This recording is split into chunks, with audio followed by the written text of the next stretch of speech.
Yang berbahagia Profesor Dr. Haji Abdul Rahim bin Haji Slamet atau lebih senang dengan panggilan Cikgu Rahim dilahirkan pada 6 Ogos 1945 di Sungai Rambai, Melaka. Anak keempat dari 7 adik-beradik yang kesemuanya guru mendapat pendidikan di negeri kelahirannya Melaka dari tahun 1952 hingga 1965.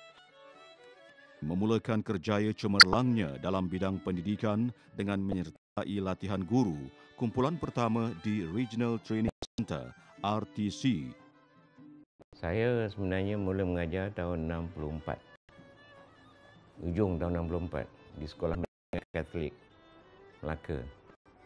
Dan waktu itu saya dalam latihan lagi. Pada tahun 1968, beliau melanjutkan pelajaran di Universiti Melaya dalam jurusan Geografi sehingga tahun 1971 dan kemudiannya ditempatkan di Sekolah Menengah Kebangsaan Tunku Durah, Seremban serta menjalankan tugas sebagai pengetua sehingga 1972. Seorang guru yang dedikasi dan juga yang lebih penting pada saya ialah dia tahu apa yang murid dia nak dan dia tahu apa yang dia nak beri pada murid dia. Dan harus diingat, pada masa itu buku-buku teks dalam bahasa Malaysia tiada. Bertitik tolak dari situ, beliau mengambil inisiatif untuk menulis dan menyediakan sendiri bahan yang hendak disampaikan kepada muridnya. Di sinilah bakat besar beliau dalam bidang penulisan terserlah dan dijadikan aktiviti utama mengisi masa lapangnya.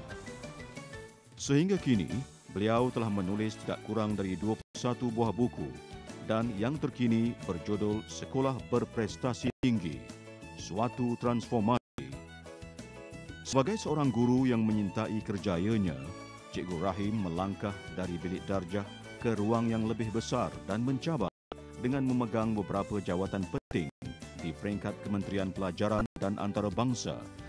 Antara jawatan yang pernah disandang beliau ialah Pengelola Kanan Perpustakaan dan KPP Kurikulum di Jabatan Pelajaran Johor, Pengetua Institut Perguruan Sultan Idris, Pengarah Simeo, Reksem KPM dan bersara sebagai Pengarah Institut Aminuddin Baki.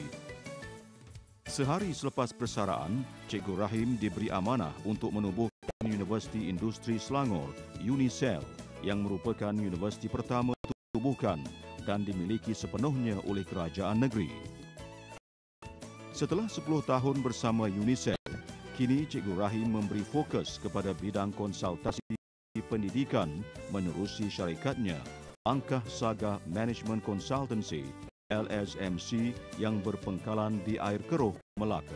Jadi harapan saya ialah kita mesti faham profesi keguruan, kita mesti akur bahawa profesi keguruan itu ada batasannya, ada etiknya, ada maruahnya, ada kredibilitinya, dan kita saja yang menjaga maruah kita sendiri, dan profesi yang mulia itu bergantung kepada orang yang memegang profesi itu. Di atas usaha gigih, sumbangan dan pencapaian cemerlang, serta cintanya yang mendalam terhadap profesi keguruan, maka pada hari ini, yang berbahagia Profesor Dr. Haji Abdul Rahim bin Haji Slamet dianugerahi Tokoh Guru Kebangsaan tahun 2011.